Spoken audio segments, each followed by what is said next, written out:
this is Anjula with Conscious Life News, and I'm very excited to be here today with international spiritual teacher and author and specialist in dream interpretation, Kaya. Welcome. Hello, thank you. Hi, so we are here to discuss today your newly released book, The Source Code, which is a dream dictionary. So I understand it's based on over 15 years of research and study. So could you tell us a little bit about that? Yeah, I think it's a work that is very, very important to help people to understand their dreams and to find these answers that we receive every night. Most people, they do not necessarily understand how dreams can help us to accelerate our evolution, to change ourselves, to understand the memories also that we have accumulated over time. So the best way to understand what is a soul is to see it as a living computer that records positive and negative memories through all the experiences. So this book is really a very deep work about understanding also the plus and the minus of each symbol. And it's a lifetime work for me, that's for sure.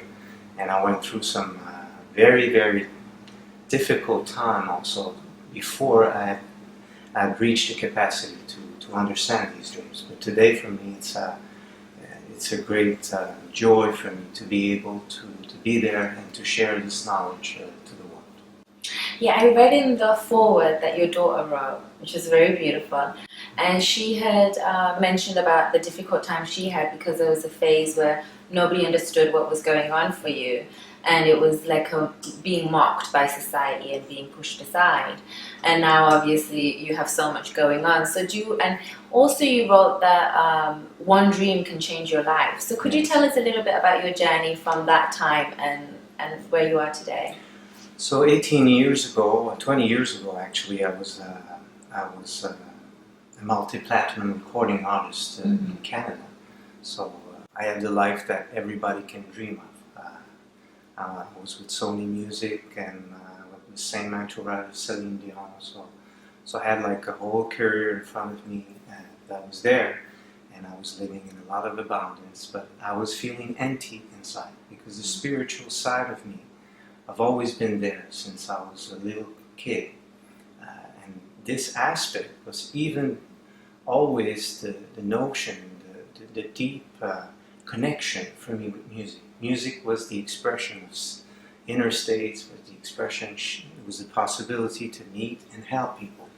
So for me, the notion of being a missionary inside of me was, I've always been there. But with time, with the superficial aspect of this life, of show business and everything, even if there were some great and beautiful moments, of course, but inside I was like searching for something more deeper.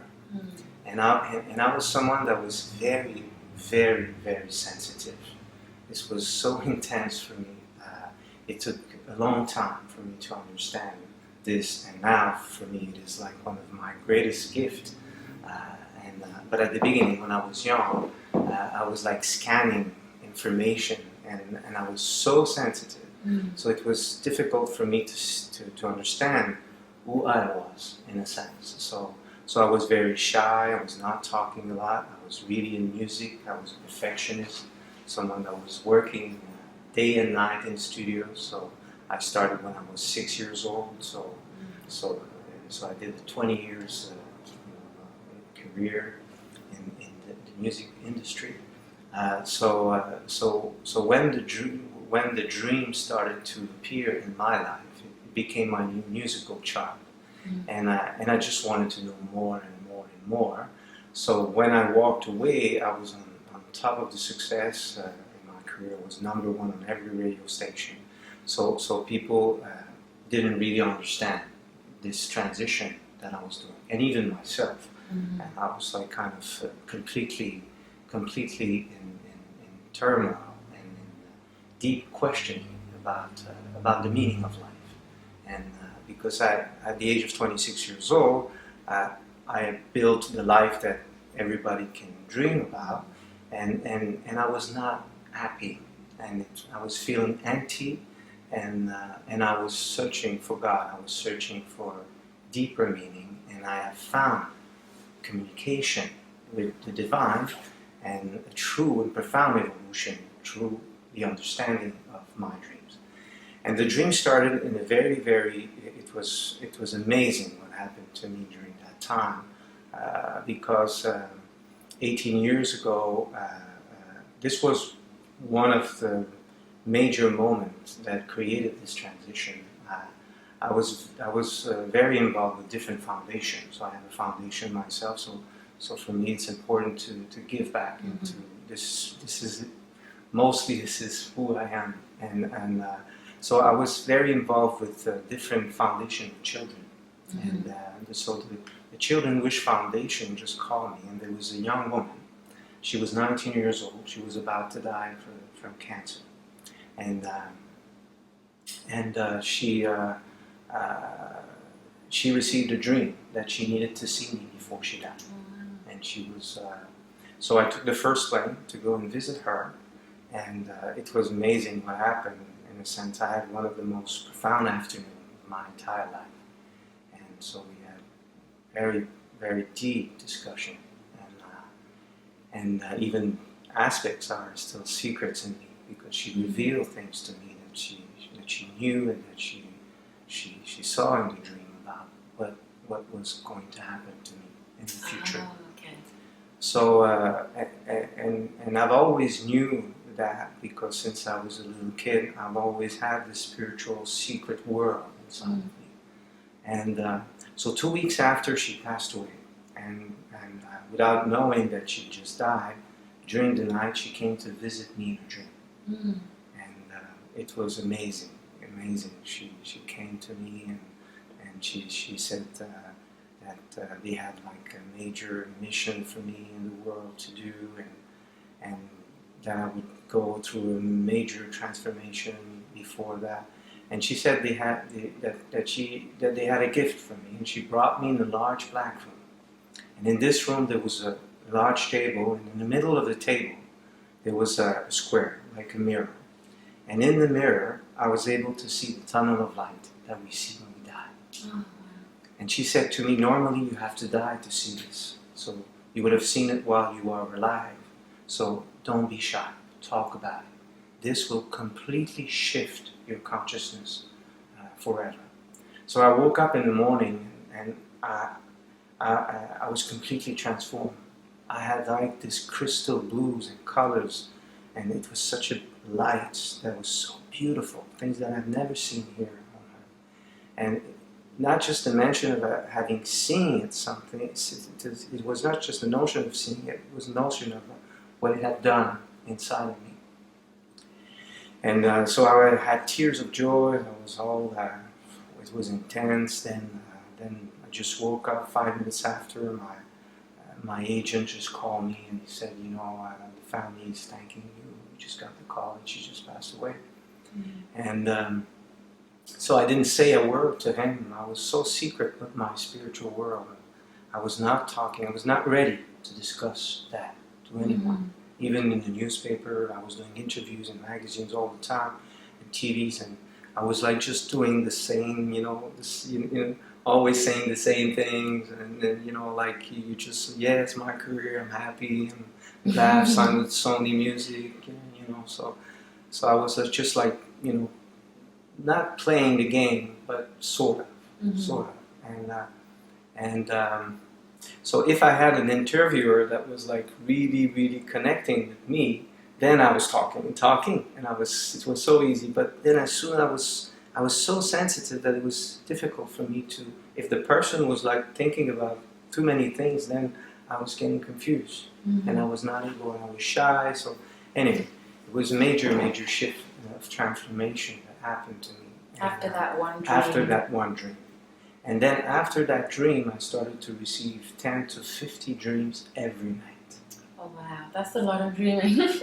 And I still continue to do that until today. And for me, dreams have become my source of evolution, my source of knowledge, my source of discovery also. It's interesting because we spend half of our lives Yes. sleeping. So to not take note of or pay attention to the information that we're getting at that point kind of seems, it would seem ridiculous for you to ignore half of your waking day.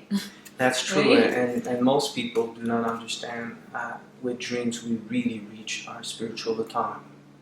This is, we receive our own answers. It's the representations of our consciousness. Symbols are there to express qualities or weaknesses or a little bit of both. With dreams we can meet people, we can have premonitory dreams about the future, and we can see the past, the memories that people sometimes have in them without even knowing it. So we understand the fundamental aspects of personalities and the way we function. So I have studied dreams for so long, and when I walked away, I lived as a hermit for many years. So from stardom to being a hermit, it was a major shift that I have done. I do not recommend that to anyone.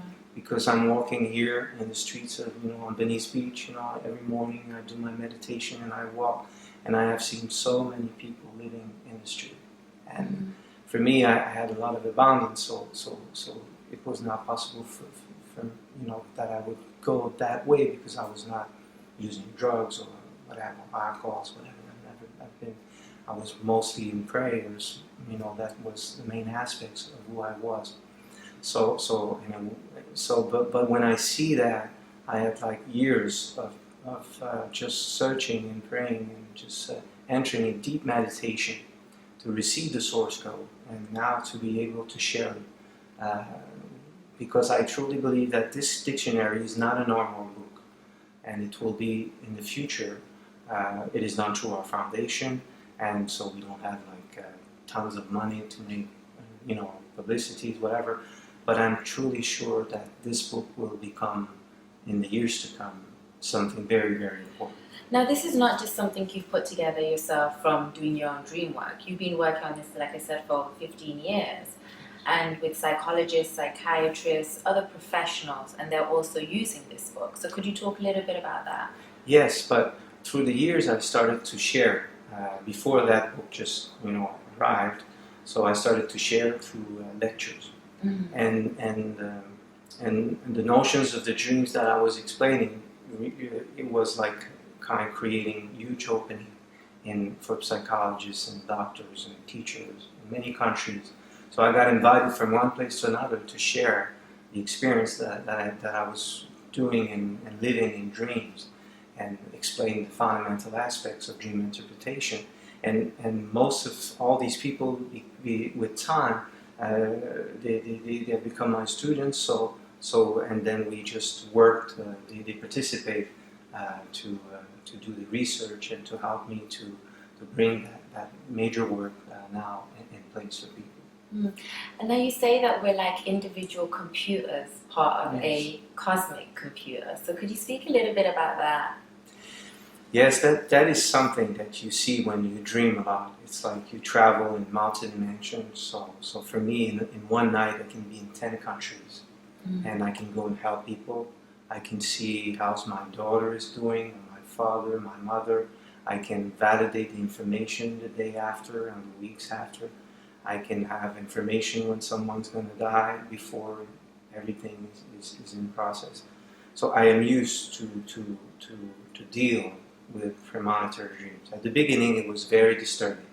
And I know we have viewers that I'm sure when you start to receive a lot of dreams, and a lot of, because it doesn't come only with the beautiful dreams and the lights and everything. It's like at first you go through a major shift and you receive a lot of nightmares. And for me, nightmares are very important aspects of evolution. It's important, and it's part of the teaching that I give and share, that we need to de-dramatize the nightmares. We have to see them as potential, negative potential that we have inside, for a percentage of memories, where we have beautiful qualities in us, beautiful aspect. We're not only that nightmare. That's important to really, because it's so intense when you receive a very powerful nightmare. It's like, and especially when you dream a lot, your unconscious is so open. Then you go up and downs, and it creates like your consciousness shift to a level of being more collective. So this sensitivity creates like an awareness that is very large and very deep. And this is what we can see sometimes with schizophrenia, people in psychiatric hospital. Some of them, they have an extraordinary potential. It's just because the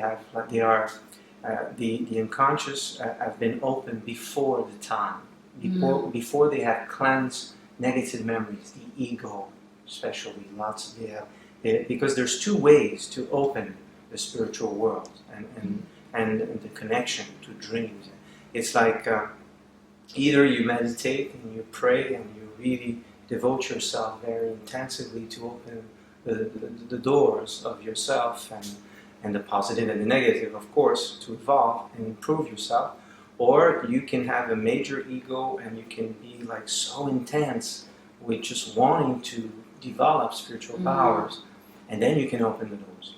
So so for me now, the new movies that we see, there's a new series now like Intelligence that has just been on the air right now. Just there's many like that. Tomorrow People, etc. Smallville, that a few years ago. So all these new series are, for me, when I watch that, that's how I live concretely during the night. I have so much information. I can read the paper before it's going to be out, and I can have. It's absolutely amazing, the power of the spirit and the power that we all have within ourselves. It's amazing. It's amazing. But we need to be ready to deal with that level of awareness, and it is like, and we need to cleanse the memories. We need to transform ourselves to really have access. But this is there for all of us. And so do you do just some kind of prayer, meditation, intention setting before you go sleep? Because I think what a lot of people may be more concerned about is opening up to that world and having no control or not knowing how to navigate it more than not having control over it. So what would you say about some parameters they could put into place before they start? I like the word navigate that you've used. It is true. And the way that I have done it, it's through intentions and through mantras. So what happened to me is I was so drawn and so intense in the study of my dreams. When I was a hermit for years, I just wanted to know more. So I started because I was staying in bed 20 hours a day. Oh, wow. I was a little bit extreme. I have to say that. I have to be honest. That's for sure. I could have lost myself. I always say that. I've been blessed to receive this opening, but my quest was intense, and I just wanted to become a better person. And so what I have done, and what I have discovered, and what I share also in my work, is I have started to do mantras with questions. So at the beginning I didn't know, because I was so intense just knowing, like, say, what's the meaning of a table, for example. So what's the meaning of the table? So what is the meaning? And I was thinking about the table in my meditation, and then at that time I just fell asleep, and then I was in a dream, and there was a teacher, and I was in a classroom, and he was just saying, all right, today we're just going to talk about the symbol of the table. And then he started to write the definition on the board. And then I was able to remember all the information, and I was just waking up. And then I had that in my mind. I started to write this down right away, and then it was making total sense, and I was learning from that. So I have discovered that the more I was concentrated, the more I was focused, the more I was able to open parallel worlds. So this is what I have done. So I have done that for years, just to know more about symbols, and I was repeating it as a mantra, the notion of that. And then after, I met my wife, because I went to a bookstore, and just because I had a dream with the King Solomon, the time of Jerusalem, it was such a powerful dream. And there was a wedding that was about to happen in front of the Covenant Hall. It was it was a princess. It was so beautiful. She was all in precious stones, and the King Solomon was there. It was so official. And I had this dream, and I didn't know much about the King Solomon, because I don't come from a religious family. My parents were like I was very spiritual when I was young, but it was not like too much involved in the Bible or aspects like that. It was just I was going to church by myself to sing, and it was done in a very simple way for me. My connection with the divine was more like a communication. So I went to the bookstore, and at the bookstore, the owner was there, and he knew he was seeing me, in all magazines and everything, so he knew what I was going through. And he said, "There's a woman that just that comes from Switzerland that now just arrived here in our region, so and she knows about symbol, about the Kabbalah, and about dreams. Maybe you can get together." So I said, I left my phone number, and she called me. And then it was like, at the beginning, she was like my sister. She was like, I never thought that she would be my wife. We were so close. It was like my twin soul. It was very powerful. I felt completely happy, it was the first time that I was able to talk to someone about what I was going through, and I was feeling that because she went through the same thing. So anyway, she introduced me to the research that she had done at that time, and she was about to share with her first lecture, and it was about angels, and from the Kabbalah. So it was very special because for me, dreams and an angel. And then she said, when you do mantras with the angel, it triggers dreams, and it triggered like. So for me, it was like kind of wow, all right, and I felt totally in sync with that right away. It was like I've always knew that. It was like you put a chip in your mind, and it's like all right. And then I started right away to do the mantras, and then my dreams started to be structured because I have learned to do intention, to question mantras with questions. What's the symbol of a table? What is the symbol of a table? Then I started to use the name of an angel to receive dreams, because an angel, people think that it is like a little being with wings, a baby with wings, but it's a state of consciousness. It's not a person. It's not a. It is an angel is the representation of the qualities and the powers of God. So by doing the mantra, then my dreams started to be structured, and I started to receive dreams. But with the qualities, my beautiful dreams, I was able to interpret, to have the theme of the dream, and my nightmares were in the human distortions linked to that angel. So I started to have a geographical map of, and I was able to navigate. See, I was able to navigate and to be focused and to go right where it was secure, also in a sense, and then then I just continued my path for a long time. And to travel in parallel worlds and to come back here and all the time to bring answers and to transform myself. And here's a question for you, because I believe in this reality, in other dimensions, within our own psyche, there's a play of duality, light, dark, good, evil, so on. And I think divinity transcends both of those. So do you have, I know you talked about navigating through angels, but do they also guide you and protect you in transcending the duality space of the dream world? When you work with angel, you receive a lot of nightmares. But because of the understanding, you know that you are visiting a little part of negative memories you have inside that you can transform them. Because during the day, when I was waking up with a nightmare, I was not feeling good, it was intense, then I was doing the mantra of the angel to cleanse.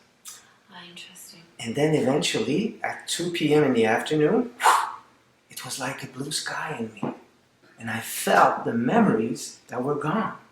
So this is actually not just doing dream work to try and understand what's going on, past, present, future. This is actually, you can use this to heal wounds, to release emotional baggage on a cellular level and get it out your system. Yes, that's correct. And most of the people, they do a path that is very abstract.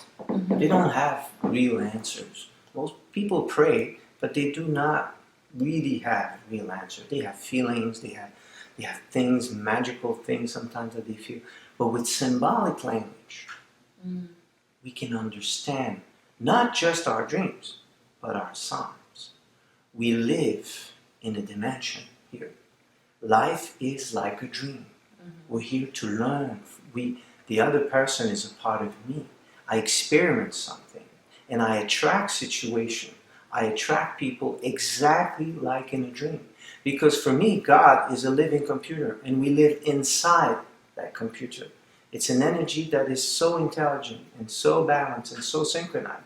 We know what computers are, so we know what we can do with a computer right now. It's amazing what we can do, and it's just like we have these computers for just maybe 50 years. That's the NASA, and for us maybe 25, 30 years maximum. So we can imagine and I think we have now, with technologies, we can understand that these technologies exist within ourselves. And there's multi-dimensions like internet. For me, when I travel, it's like I'm on intersky. Very nice. So I travel in different parallel worlds, and I can visit people. I can visit the internet of someone and visit the person to know what's going to be, if I have affinity, you can see the probabilities of the future, because the future can always change, because we have free choices. So it's always in movement. But at the same time, sometimes probabilities are so condensed because they are related to a collective program. So they are going to happen because it's already in preparation. And so it's an accumulation of thoughts and feelings from so many people that create the realities that we live in. So for me, dreams it's extraordinary. When you have symbolic language, not only dreams, but symbolic language is the language to marry spirit and matter. We can marry spirit and matter.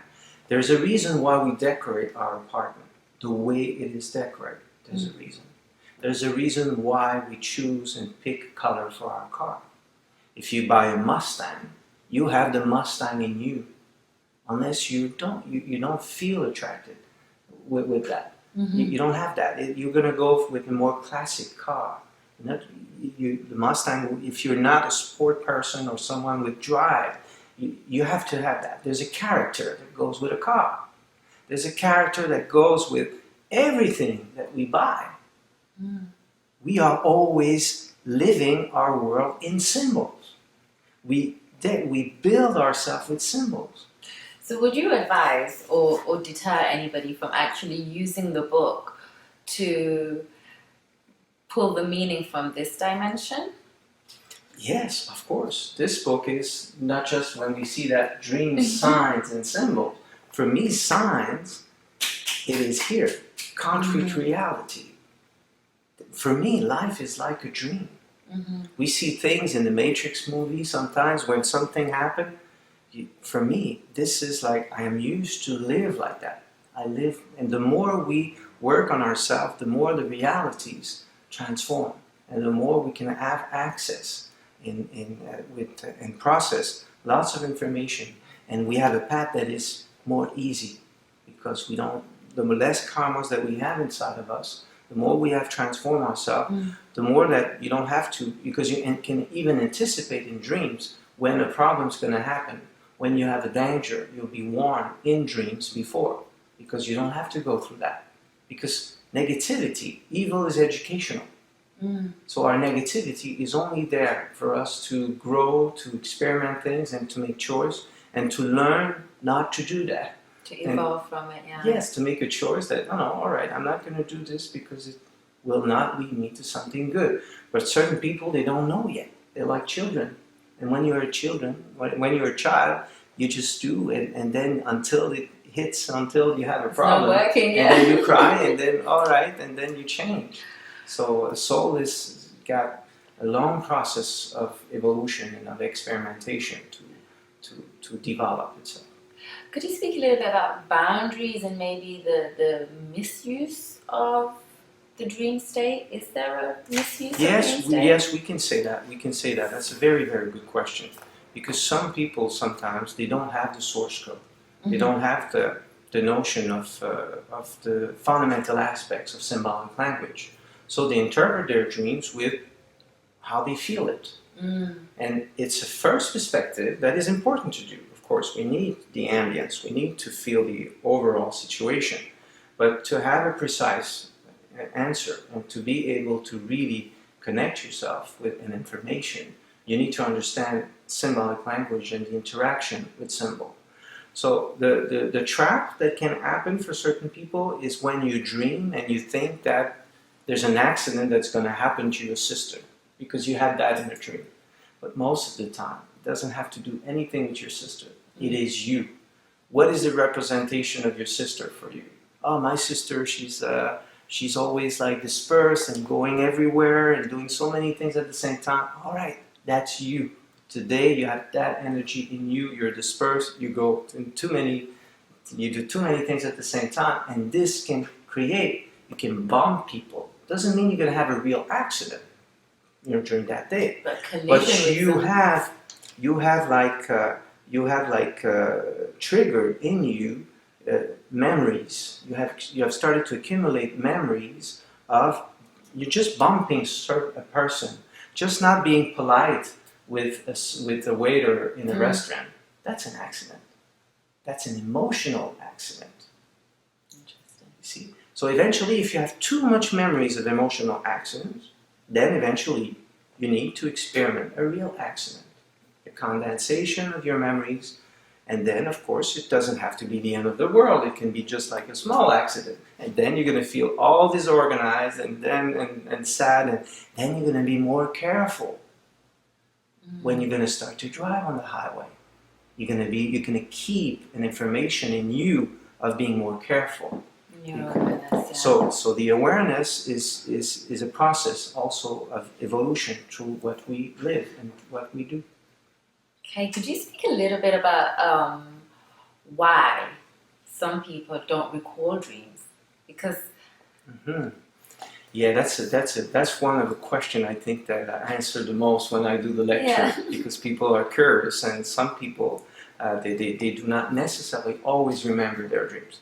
First, we have to understand that we all receive dreams, even if we do not remember them. We have inner computers; they are always open. We receive emails and information and virus sometimes, or we wake up in the morning and we don't feel good, we don't even know why, but there's information and there's a process of experimentation that is there, that is always in connection. Because the spirit, we have a body, but there's no boundaries in a sense. Inside of us, the only boundaries that we have are our lack of knowledge. And also, like children, up above, the spiritual guides, they need to manage our synchronicities to help us. But we have a free choice. We're not totally robots. But we can be sometimes, if they really need us somewhere, they're gonna make us, walk faster. So this way we can meet the person that's gonna change our life. It's like your father, the father that is gonna say to his child, "Come on, all right, we're going to school. Let's do this now. You're gonna be late, and then he's activating more.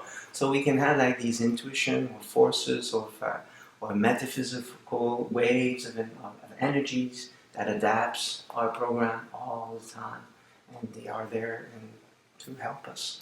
So if somebody's not recalling them, but they are going on, so is that there's some kind of block? Or yeah, when the person doesn't remember the dream, there's an unbalanced situation in the soul. We have both polarities. So we have masculine and feminine polarity in us.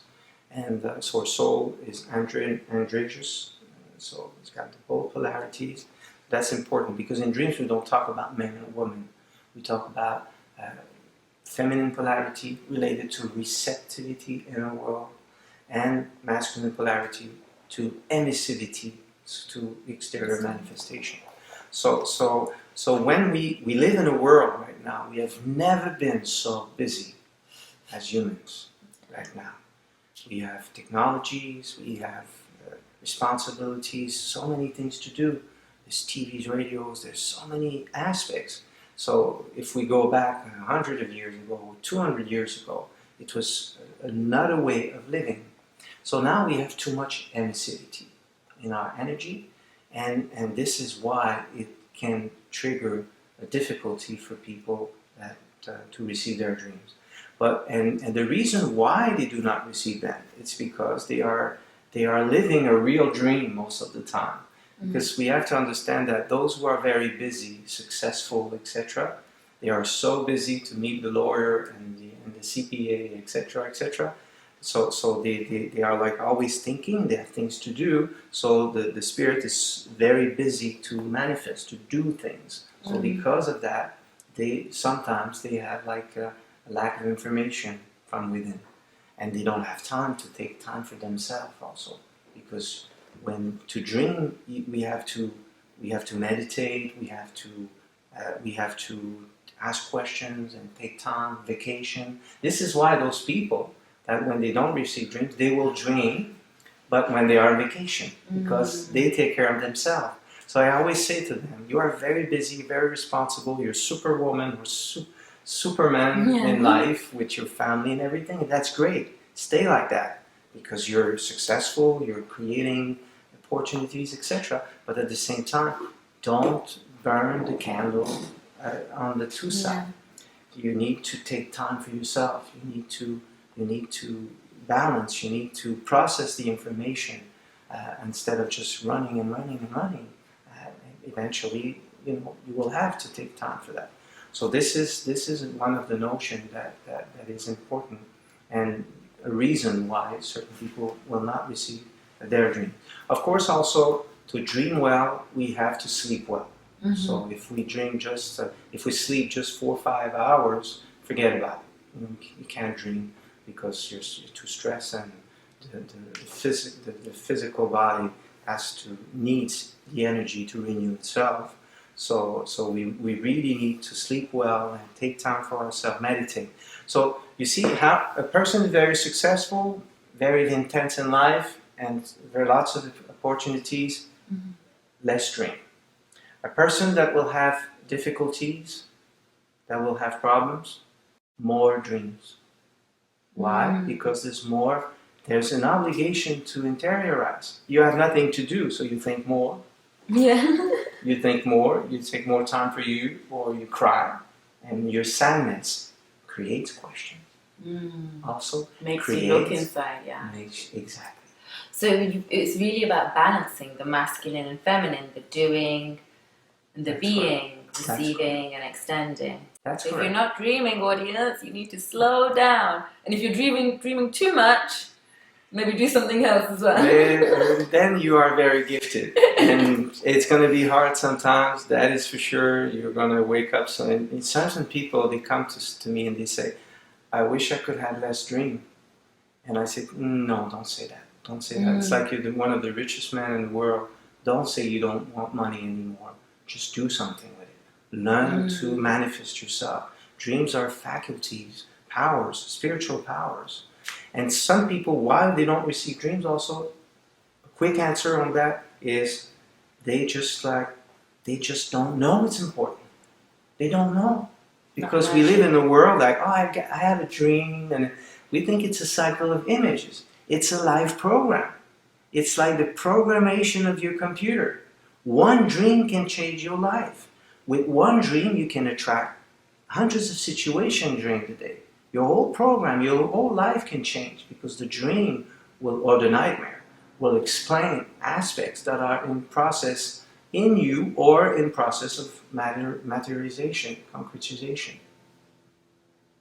Now, one of the most impressive things that I've seen as soon as I open the book is that you're actually using all of the profits from this book to go back into your non-profit organization. So I just wanted you to take a moment to share with the audience about the non-profit, because I think it's very important work. Yes, yeah. For me, this is like you can't do a work at the level of when it's for humanity. It's for humanity. It's like, so for me, I've co-founded with my wife a non-profit organization called University Micro. So it's a multinational now organization with office in many countries. We have hundreds and hundreds of volunteers in many countries. In Europe, it's huge. In Canada, now in India, it's growing very fast.